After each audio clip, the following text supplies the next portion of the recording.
Vamos lá, começando pelo flagrante, pessoal. Então, nós já vimos, tá? Flagrante, doutores, hoje, modernamente, ele tem natureza pré-cautelar, tá? Então, a natureza jurídica hoje da prisão em flagrante é de natureza pré-cautelar. E, é claro, para que eu possa falar, doutores, em prisão em flagrante, é necessário que o cidadão ele esteja diante da prática de um fato típico. Lembrem-se, doutores, que um crime é um fato típico mais antijurídico, mais culpável. Tá? Para que eu possa prender o cidadão em flagrante, basta que ele esteja numa conduta que se amolda a um fato típico, tá certo? Tá? Que a conduta dele se subsuma a um dos tipos penais previstos na legislação. Eu não vou aferir para efeito de flagrante se existe alguma excludente de antijuridicidade ou de licitude ou alguma excludente de culpabilidade. Isso não se afere por ocasião da análise da situação de flagrância. Outra questão. Quem são os sujeitos do flagrante, doutores? Quando eu falo em sujeito do flagrante, eu estou falando do sujeito ativo, tá? Inicialmente, que é o condutor. Eu tenho o sujeito ativo, eu tenho o sujeito passivo. Quem que é o passivo? É o conduzido, é o flagrado. Pois bem, no que diz respeito ao sujeito ativo, doutores, o Código de Processo Penal, lá no artigo 301, ele deixa bem claro que qualquer um pode prender, qualquer pessoa pode prender, tá? Que é o flagrante facultativo, mas as autoridades, elas deverão prender quem esteja em situação de flagrância, que é o que nós chamamos de flagrante obrigatório.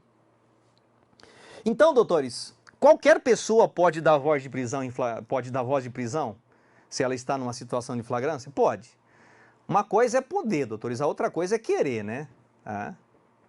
Então, você não pode, por exemplo, levar isso ao extremo de chegar e ver alguém assaltando uma outra pessoa com uma arma na mão e chegar e dizer, olha, meu filho, você está preso em flagrante.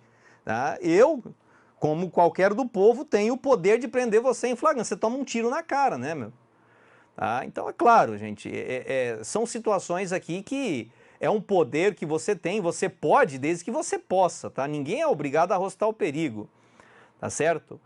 Então, qualquer pessoa pode dar voz de prisão em flagrante. Para quem esteja numa situação de flagrância, sim. Agora, a questão diz respeito às autoridades. Então, as autoridades, diante da prática de uma situação de flagrância, elas têm a obrigação, têm o dever legal de dar a voz, de prender o cidadão em flagrante. Daí a questão do flagrante obrigatório. Então, aqui não há que se falar em análise de conveniência, de oportunidade. Prende, tá? Prende. Certo? Inclusive tem uma questão que a gente vai discutir isso. Ok? Então, quem que pode prender? Qualquer pessoa, tá? Comum, autoridades deverão prender. Então, flagrante facultativo, flagrante obrigatório, artigo 301, né, do Código de Processo Penal. Então, 301.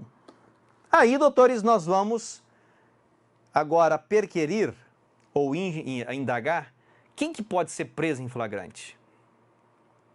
Ou seja, nós vamos perguntar aqui quem que pode ser o conduzido, não é?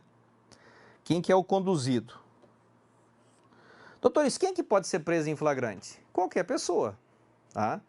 Qualquer pessoa. Vai para a tela lá. Então, qualquer pessoa pode ser presa. É claro, doutores, nós temos as exceções. Então, vamos lá. Vamos começar a trabalhar com as exceções aqui, ó. Primeira, presidente da República, até porque ele não pode ser responsabilizado por atos estranhos às suas funções. Então, presidente da República, em decorrência das suas prerrogativas constitucionais.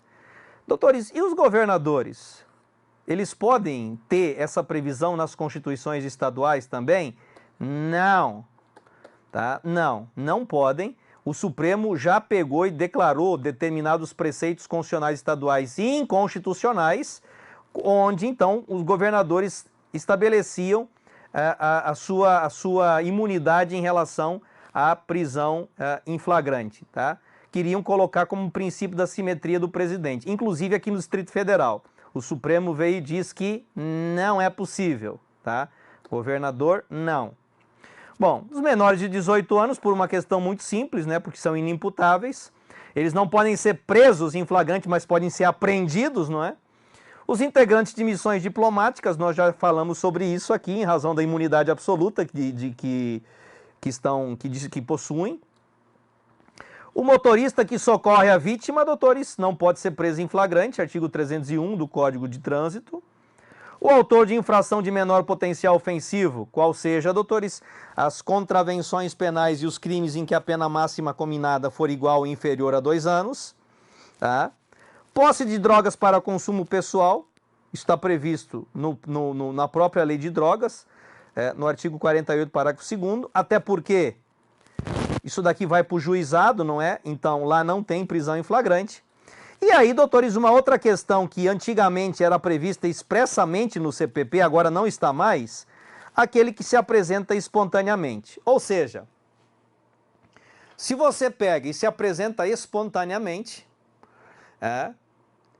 o delegado, em tese, vai tomar suas declarações e vai liberar você.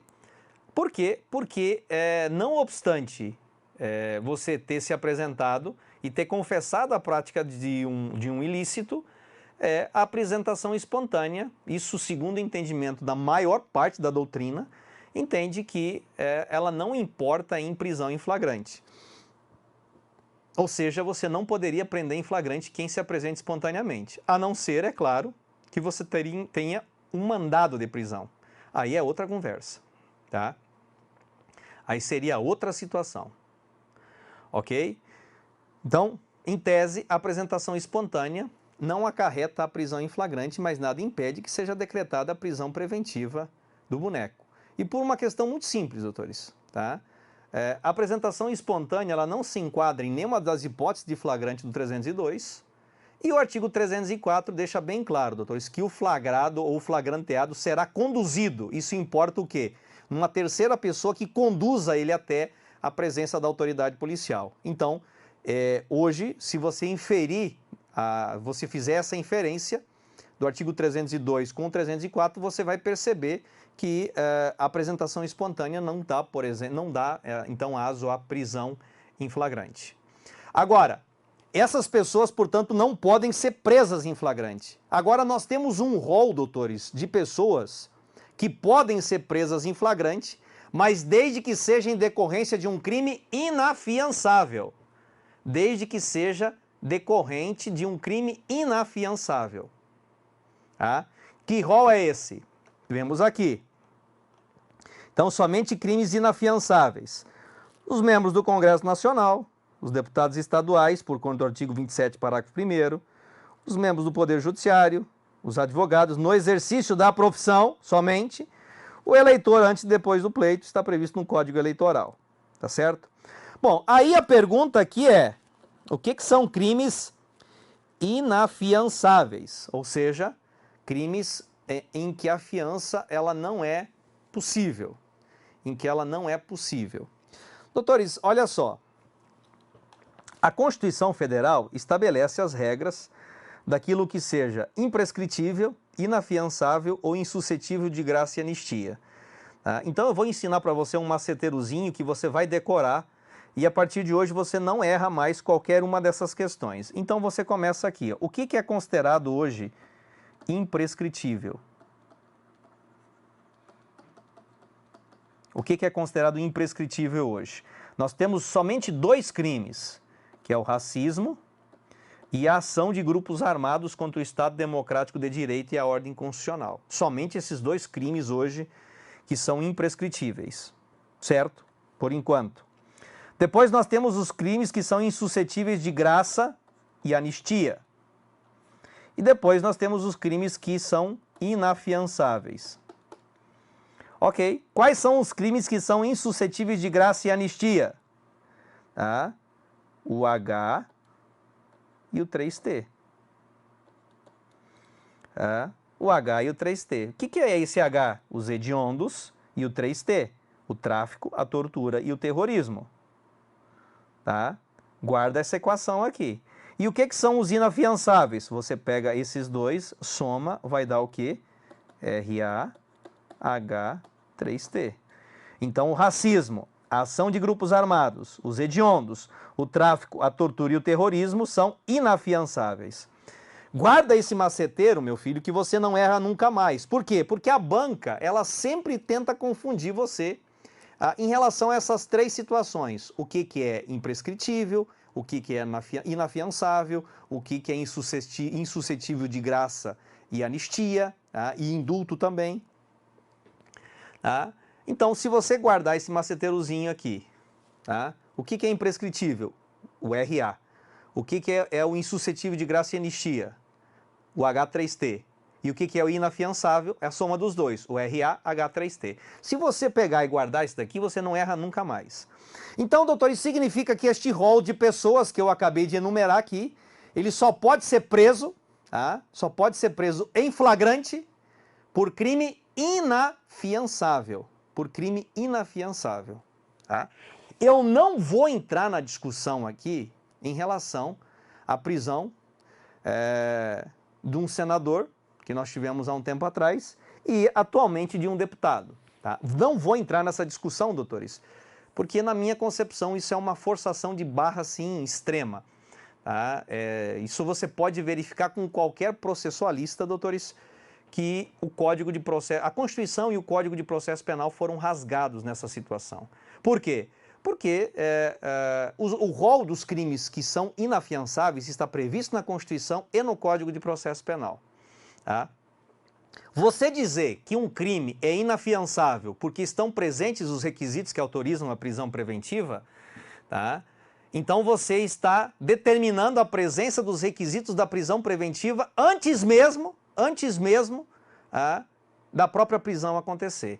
Então tá? E essa forçação de barra começou com o Teori Zavascki, o finado Teori Zavascki, em relação à prisão do Delcídio, e abriu precedente, meu filho. E o problema, depois que abre precedente, você sabe o que acontece. Tá? Então, eu não vou entrar nessa discussão. Então, guarda isso. O que é inafiançável hoje? O racismo, a ação de grupos armados, os hediondos, o tráfico, a tortura e o terrorismo.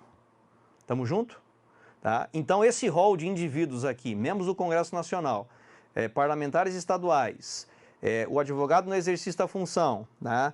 Os membros do Poder Judiciário e do Ministério Público e o eleitor antes e depois do pleito, eles só podem ser presos em flagrante por crime inafiançável. Ok?